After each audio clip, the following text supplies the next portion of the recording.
Hola, mi nombre es Julie Ruiz. En estos momentos les voy a hablar acerca de las teorías del desarrollo evolutivo. Vamos a empezar por el psicoanálisis. Sigmund Freud basó sus estudios en el funcionamiento de la mente y la sexualidad. Él dividió las etapas en oral de 0 a 18 meses, donde la succión es lo más agradable, la etapa anal, que es de 18 meses hasta los 3 años, cuando el niño empieza a controlar esfínteres.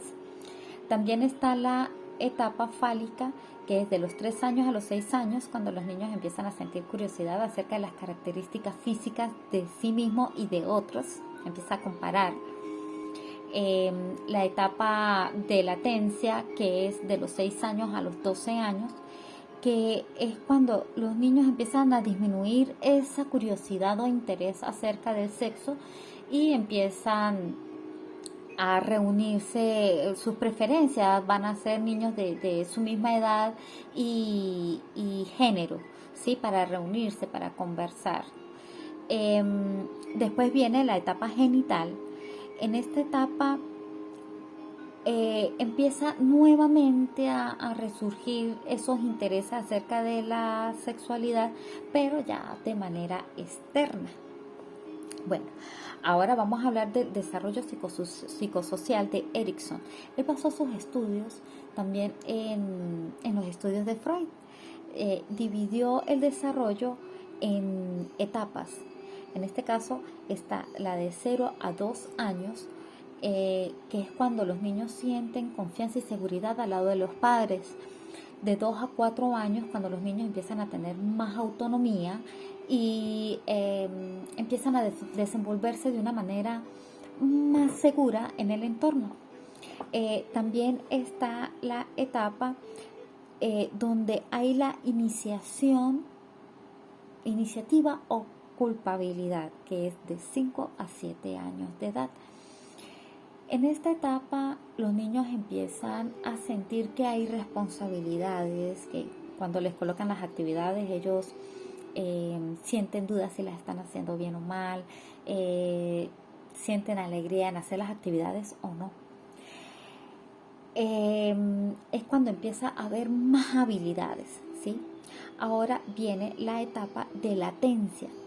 En esta etapa abarca desde los 6 años hasta los 12 años de edad. En esta etapa los niños empiezan a tener más habilidades sociales, a ver más comunicación, empiezan a manejar más lo que es el rol en su vida, ¿sí? Y empiezan a tener más curiosidad acerca de las experiencias propias y de los otros. Ahora viene la etapa de la adolescencia. En esta etapa abarca desde los 13 a los 19 años de edad. En esta etapa las personas empiezan ya como a hacer el cúmulo de sus experiencias,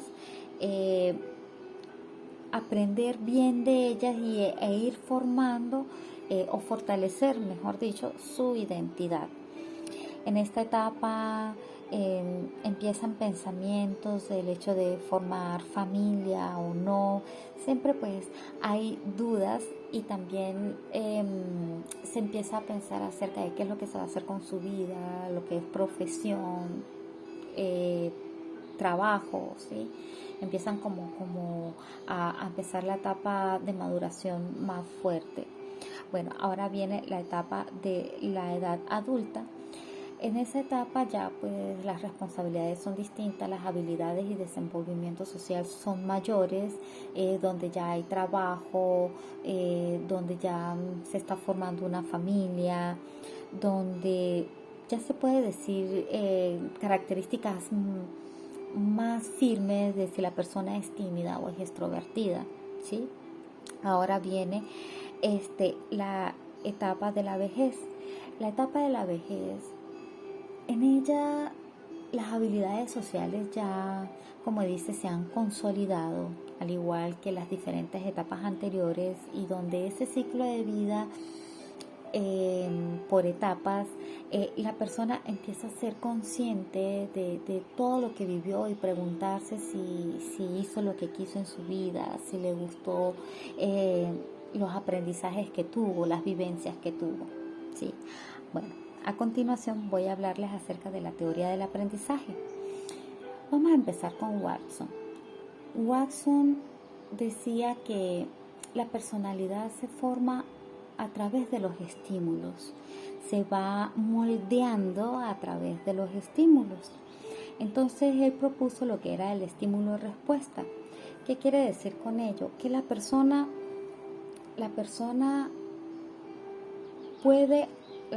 actúa o se activa a través de un estímulo, y la respuesta que le da ese estímulo da pie a que surjan muchas respuestas y se vayan madurando en la mente a través de la experiencia, ¿sí? Y eso hace que la persona haga cambios en su comportamiento y también pues se moldee, ¿sí? En ello se puede decir que todo el aprendizaje que tiene el ser humano está basado también en los estímulos que tiene el ser humano. Ahora, Skinner basó sus estudios con los estudios de Watson, pero en este caso es el condicionamiento operante. El condicionamiento operante tiene que ver con el estímulo neurológico que tenemos, que él reacciona y conduce a un reflejo asociado. En este caso podemos hablar de la campana y el perro. Cuando en varias oportunidades se toca la campana y se le da alimento a un animalito, a un perrito, el perrito pues responde porque sabe que es comida. Entonces en el momento que suena la campana pero no hay alimento, igualito el animal va a salivar, porque la costumbre es que él salive porque siente que ese es el sonido de la comida, ¿sí? Bueno, seguidamente Skinner habló acerca del castigo positivo, que se tiene que ver cuando nosotros queremos quitar una conducta que para nosotros es inapropiada. Entonces, si vemos que un niño está peleando, le decimos: si sigues peleando te voy a quitar el televisor, ver la televisión. Entonces el niño va cambiando su conducta porque sabe que cada vez que pelee se le va a quitar algo que le guste, entonces él va a ir cambiando su conducta. Ahora está el castigo positivo, que es cuando se le da a la persona un estímulo desagradable para poder modificar una conducta. Por ejemplo, cuando una persona sufre de onicofagia, que eso es comerse las uñas, morderlas, se le coloca un líquido amargo, y entonces cuando la persona se va a colocar las uñas en la boca para mordérsela, siente sabor amargo y retira enseguida los dedos de la boca. Entonces cada vez que se haga eso, ya mentalmente la persona sabe que no debe meterse los dedos a la boca porque va a sentir un sabor desagradable. También está el de extinción, que es cuando ya una conducta no se ha repetido. Entonces llega un momento que uno la refuerza con un estímulo y la refuerza para que ya definitivamente no vuelva a ocurrir esa conducta. Bueno, ahora voy a hablarles de Bandura. Bandura dice que el aprendizaje es un proceso cognitivo dentro del contexto social. Eso quiere decir que nosotros aprendemos por imitación y vamos modelando nuestra conducta. Entonces, dependiendo de todo lo que ocurra en nuestro entorno, lo que es la parte de los afectos, la conducta, lo que es la parte cognitiva, nosotros vamos a ir aprendiendo de las experiencias que vamos viviendo que vamos viviendo en nuestro entorno, ¿sí? Por ejemplo, se habla del aprendizaje vicario, que no necesariamente nosotros aprendemos a través de la experiencia, sino que a través de la observación nosotros tenemos aprendizajes, ¿sí? Bueno, también dentro de estas teorías está Chilina León, que ella habla que los diferentes factores orgánicos, psíquicos, instruccionales, tienen que ver con los cambios de la personalidad y con la misma maduración de la personalidad, ¿sí? Con el desarrollo de nosotros. En este caso, nosotros tenemos cambios que en el niño están las 8 dimensiones, que son la sexual, la motora, la afectiva, la del lenguaje, está la cognitiva, la física, que todos esos factores nosotros necesitamos organizarlos en nuestra mente, y a medida que nosotros vamos teniendo experiencias, entonces las vamos desarrollando y las vamos mejorando. Por ejemplo, cuando un niño, estamos hablando de motricidad, está bebé, es un bebé, no puede agarrar bien las cosas con las manos, entonces estamos hablando de motricidad gruesa.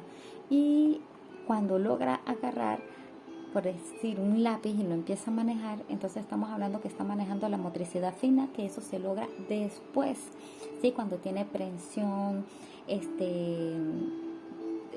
tripoides, ¿sí? Entonces, a medida que nosotros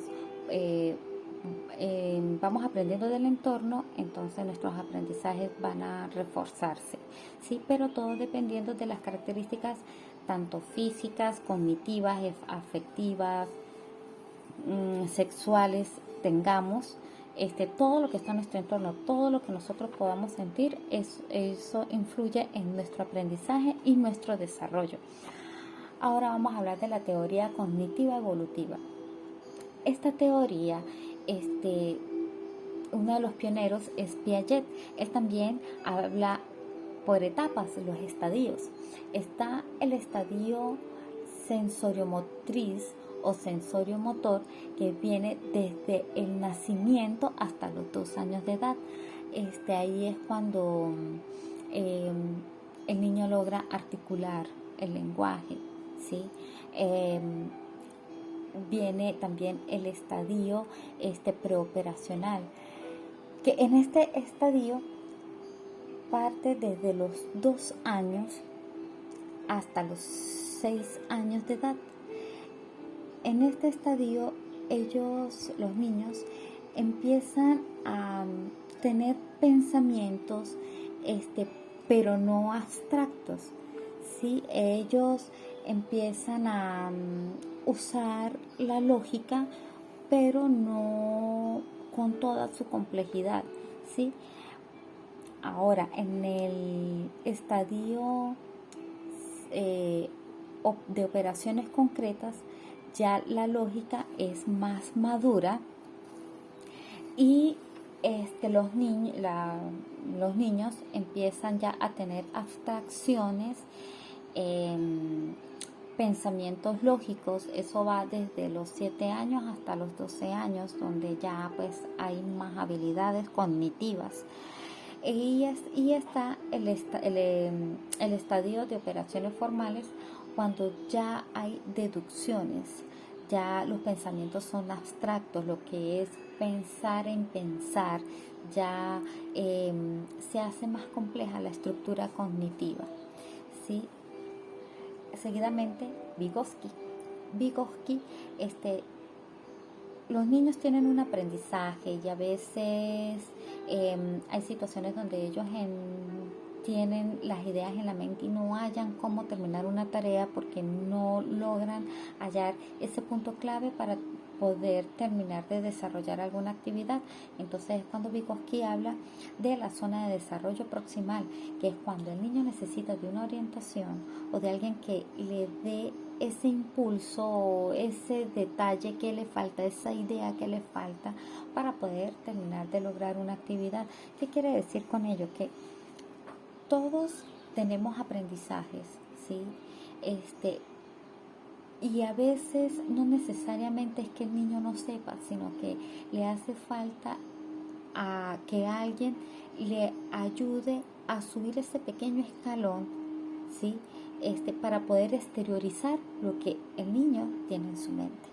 Bueno, muchísimas gracias.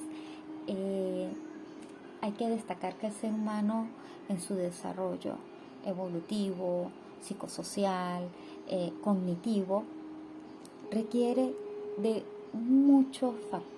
se requiere de muchos factores y todo lo que está en nuestro entorno, desde que nacemos hasta la vejez, nosotros constantemente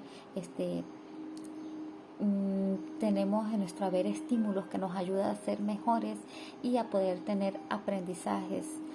De igual manera, nosotros podemos enseñar y todo lo que ocurre a nuestro alrededor incide preponderantemente en el desarrollo de nosotros y en lo que proyectamos en la vida. Bueno, muchísimas gracias.